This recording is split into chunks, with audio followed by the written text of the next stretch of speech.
Tao of Jeet Kune, page number 19. Acceptance, denial, and conviction prevent understanding.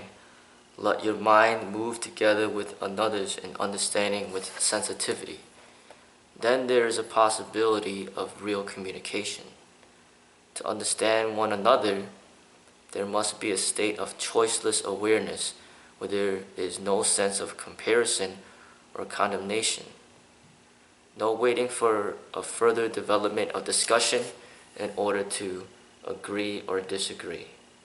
Above all, don't start from a conclusion.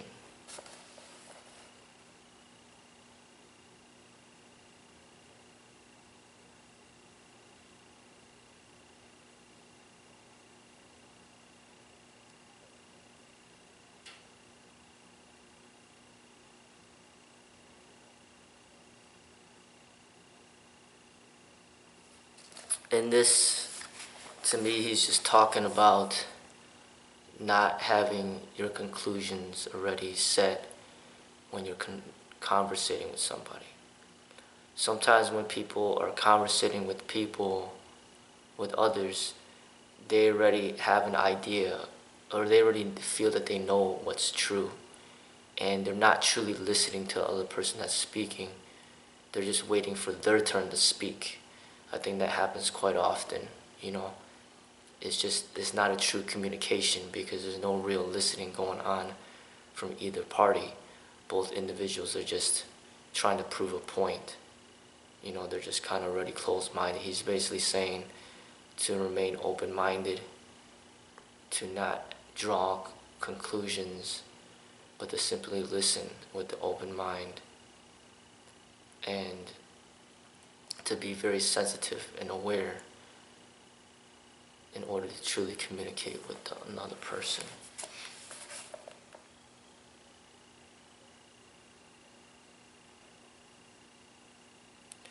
Understand the freedom from the conformity of styles. Free yourself by observing closely what you normally practice. Do not condemn or approve, merely observe.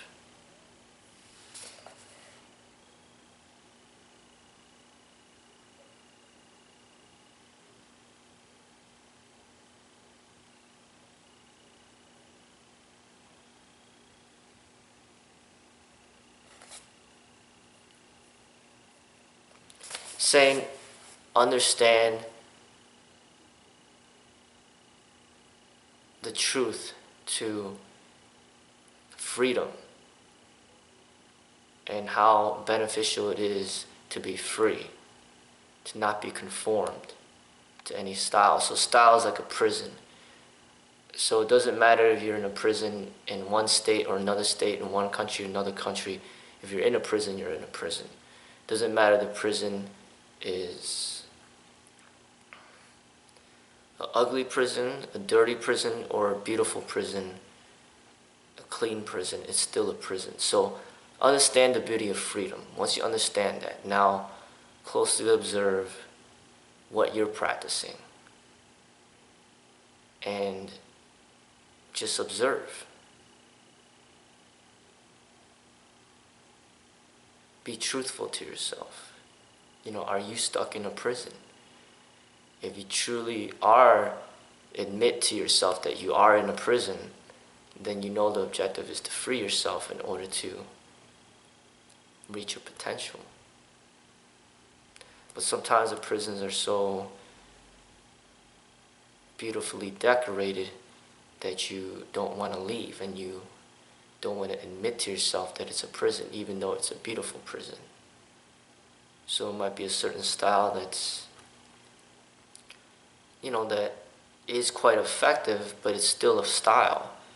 You're still not free because you're confined within a set of rules or a set way of doing things. And that's still not the ultimate, even though it's a beautiful prison. When you are uninfluenced, when you die to the conditioning of classical responses, then you will know awareness and see things totally fresh, totally new.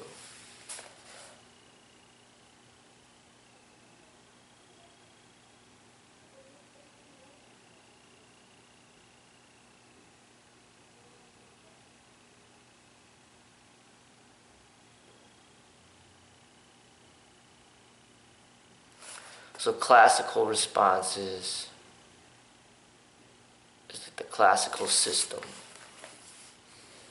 You know, things that they might have responded to hundreds or thousands of years ago.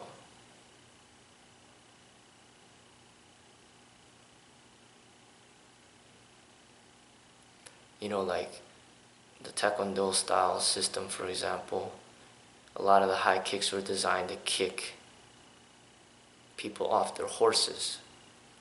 That's like a classical response, where nowadays people aren't riding around horses. You know, they're driving cars. You know, they're riding bicycles. Classical response might be blocking a punch or a kick in a certain way. But what's modern is, you know, people pulling out a gun and shooting. So kicking and punching in that moment would become like a classical response, more of a in the moment response. And awareness would be maybe being adequately prepared for that, in which to draw your own firearm to shoot back. That's a response in the moment.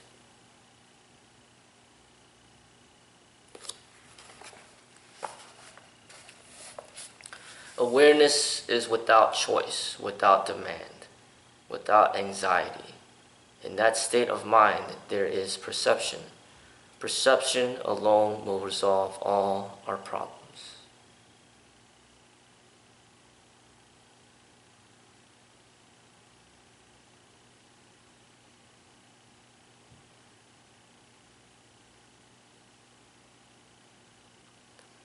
So awareness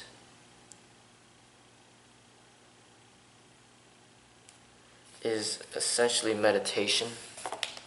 So being aware, completely aware in meditation. And then there are no problems, because the mind creates problems when you drop the mind, or not just drop the mind, but understand that the mind does not exist. There's no mind that exists, then there's no mind to drop. If you're just in awareness, then there's no such thing as problems. Understanding requires not just a moment of perception, but a continuous awareness, a continuous state of inquiry without conclusion.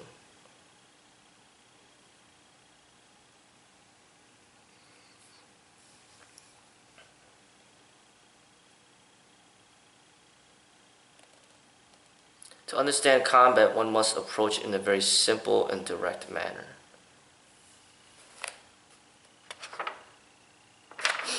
Simple and direct is what Bruce is all about. He just focused on that when it comes to unarmed combat, but today, nowadays, simple, direct is the use of a firearm. You know, if not the use of a firearm, then it might be a knife, a sword, a stick, a staff, and Bruce Lee used those types of weapons as well, like the nunchucks. He used the double sticks, he used the bow staff. But very simple, very direct, nothing fancy, just straight to the point. Just kind of like Usain Bolt, running as fast as he possibly can in a 100-meter dash, 200-meter dash. Very simple, direct, efficient. It's not about anything fancy. It's just about survival. So when it comes to true survival training, it's all got to be simple and direct. There's nothing fancy about it.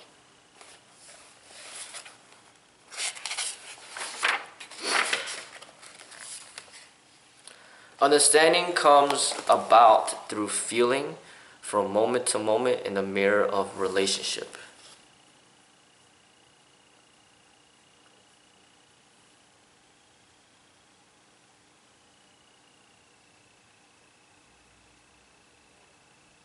Understanding oneself happens through a process of relationships and not through isolation.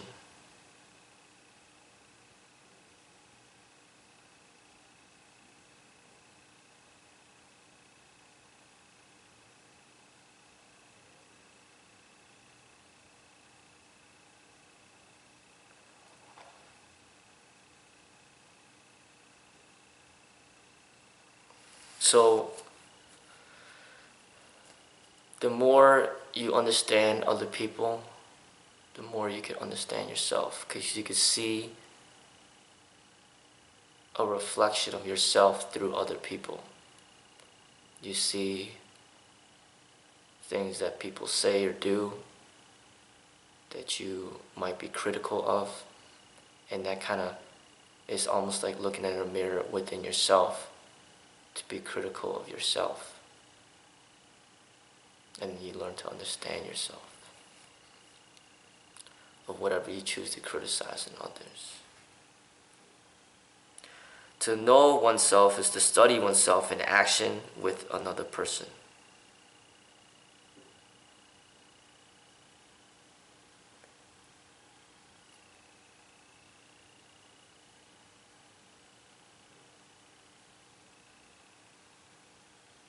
So, observe yourself when you are interacting with other people.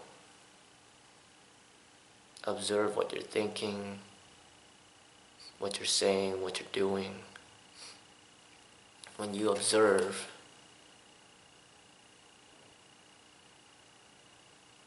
in this way, then you'll better understand yourself.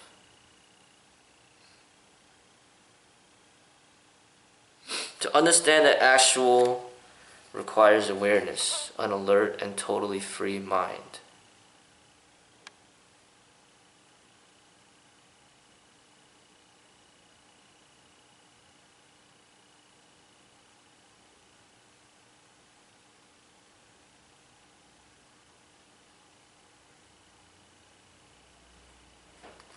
It's basically just saying to be in meditation.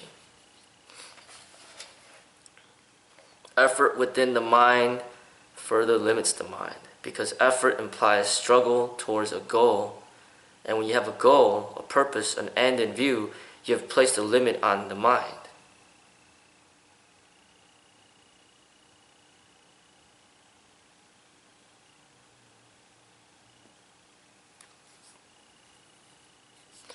No effort, no goals. Once again, that's the unique teachings of the Tao. Effortless effort. So a lot of times in the Chinese martial arts that follows the Tao, there are no goals to achieve. Whereas we live in a society and culture that's very much goal-oriented. People want to strive towards certain things and receive certain things for their accomplishments. And that's not going in accordance to the Tao. When you have those goals, it makes you limited. When you have no goals, then you're limitless.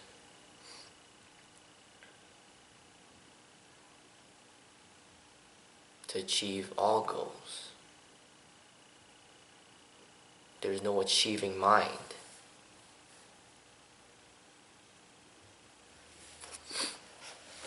There's nothing to reach.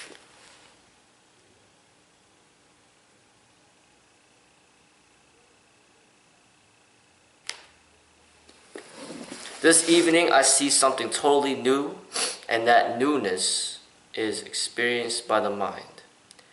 But tomorrow that experience becomes mechanical if I try to repeat that sensation, the pleasure of it. The description is never real. What is real is seeing the truth instantaneously, because truth has no tomorrow.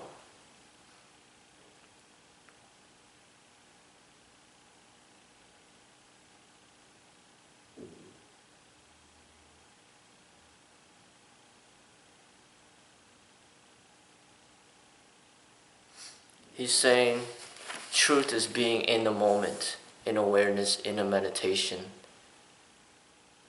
When you try to relive the past, it'll never be truth. It's always going to be mechanical. It's always going to be something dead. It's never going to be something living. Truth is always living, always in the moment. Truth can never be repeated. It can only be lived. So we got to get out of our minds, be in meditation, be in awareness, in order to become living truth. We shall find the truth when we examine the problem. The problem is never apart from the answer. The problem is the answer.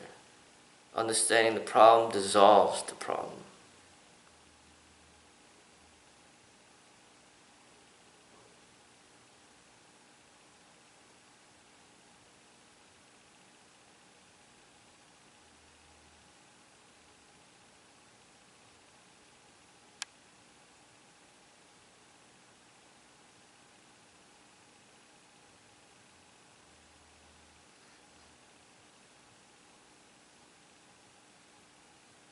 Observe what is with undivided awareness.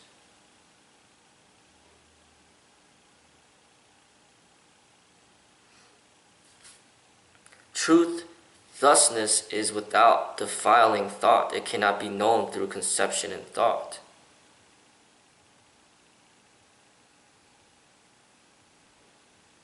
Thinking is not freedom. All thought is partial. It can never be total. Thought is the response of memory, and memory is always partial, because memory is the result of experience. So thought is the reaction of a mind conditioned by experience.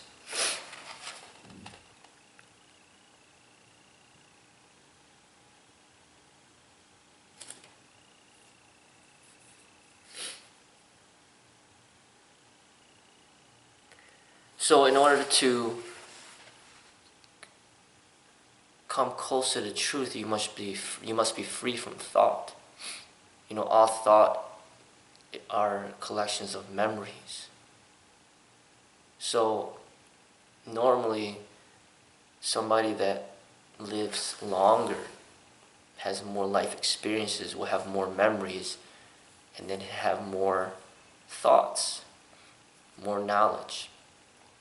But it's still not truth, because the mind is still limited by those thoughts,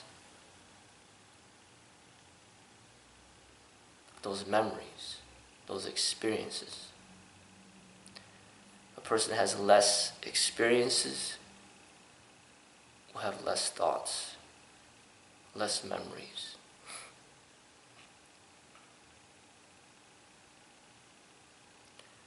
When you drop thoughts, drop memories, drop experiences, and you just see what it is for what it is, then you're not partial any longer. Then you see everything.